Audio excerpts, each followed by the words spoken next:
नमस्कार शेतकरी मित्र हो, मी Shyamkant Mahajan, C bio aesthetic private limited Hyderabad. आज आपण श्री जगनभाऊ पाटील, गाव पाटणादेवी, तालुका चाळीसगाव, जिल्हा जळगाव यांचा जवळपास 1050 झाडांचा डाळिंब या पिकाची पहिल्या बहाराची तयारी करत असताना 1 फेब्रुवारी 2025च्या हिशोबाने आपण या बागेला पाणी हे दिलेलं होतं। त्याआधी 25 जानेवारी 20 जानेवारीच्या दरम्यान आपण या बागेची पानगळ घेतल्यानंतर छाटणी घेतलेली होती।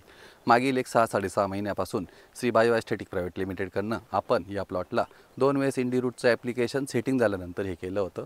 त्यामुळे आपल्याला या मालाची साईज ही 350 ग्रॅम 400 ग्रॅमपर्यंत ही आपण बघू शकतो। त्यानंतर झाडामध्ये प्रतिकारशक्ती ही खूप स्ट्रॉंग आहे। या बागेमध्ये कोणत्याही प्रकारचा प्लेग, तेल्या, मर अशी कोणतीही काही दिसत नाही आहे। आपण जर बघितलं या प्लॉटला या पद्धतीने आपण ही सेटिंग बघू शकतो।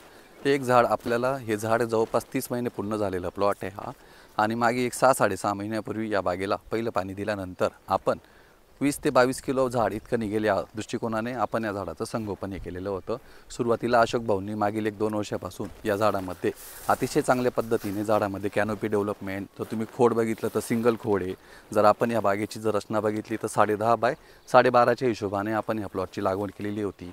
जमिनीचा जर प्रकार बघितला तर हा मध्यम हलका आहे, आणि मागील 3 ते 4 महिन्यापासून आपण श्री बायोचे वेगवेगळे उत्पादन वापर करत असताना MSK, हॉर्टिफ्लोरा, रायझोजेन, हॅलोचेक या उत्पादनांचा वापर केल्यामुळे round colour, shining, size, lustre या उत्पादनामध्ये आपण बघू शकतो।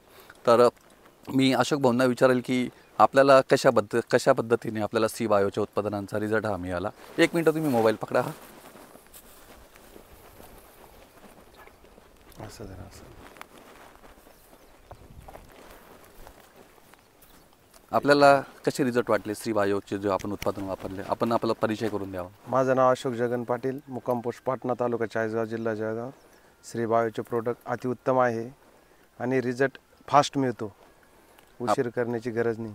आपल्याला हे झाड किती उत्पन्न देईल वाटते या चालू वर्षी? 20-22 किलो उत्पन्न द्यायला पाहिजे चालू वर्षाला। आपला पहिलाच बहार आहे का हा? पहिलाच बार आहे आपला। आणि आपण कोणकोणते इतर पिके करत असतो? आपण पपई, शेवगा, टोमॅटो, डाळिंब। आणि पहिल्यांदाच तुम्ही डाळिंब या पिकाची लागवड केलेली? पहिल्यांदाच डाळिंब या पिकाची लागवड केली। आपण या पंचकृषीचं ही समजून घेतली, खास करून पाटणादेवी, शिंदी, गणेशपूर ही जी पंचकृषी आहे, खास करून या भागामध्ये इरिगेशन हे खूप चांगले आहे आणि या भागातील शेतकरी खूप प्रगतिशील आहे, खास करून शिंदी या भागातील शेतकरी। आणि आपण या भागामध्ये डाळिंब, द्राक्ष, पपई आणि मोठ्या प्रमाणामध्ये आपण शेवग्याची लागवड व शेवग्याचं उत्पादन ही मोठ्या प्रमाणामध्ये मागील काही वर्षापासून घेतो आहे। आणि अतिशय उत्तम पद्धतीने श्री जगन काकासुद्धा मागील 10 ते 15 वर्षापासून टरबूज या पिकाची सुद्धा अतिशय उत्तम पद्धतीने लागवड करत असतात आणि उत्पन्नही घेत असतात।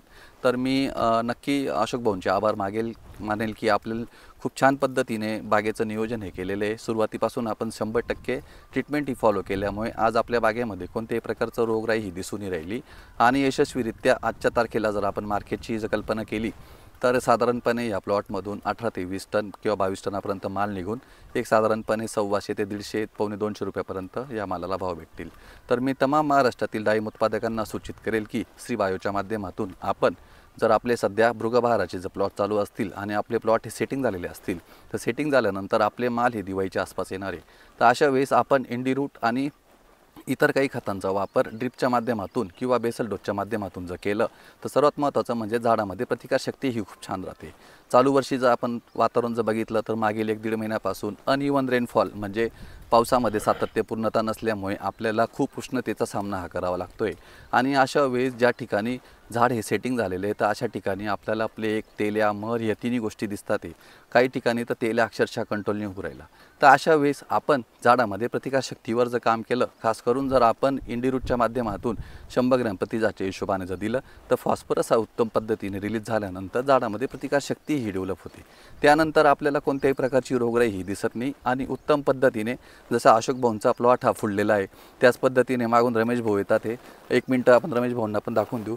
रमेश भाऊंचा पण जवळपास 1000 झाडांचाच प्लॉट बाजूच्या साईडला आहे, त्यांचाही खूप छान पद्धतीने आपण व्हिडिओ नेक्स्ट वीक हा बनवणारच आहे। त्यांचाही माल याच पद्धतीने दिसणार आहे। तर मी शेतकरी बांधवांना सूचित करेल की फुगवणच्या स्टेजच्या हिशोबाने कोणत्याही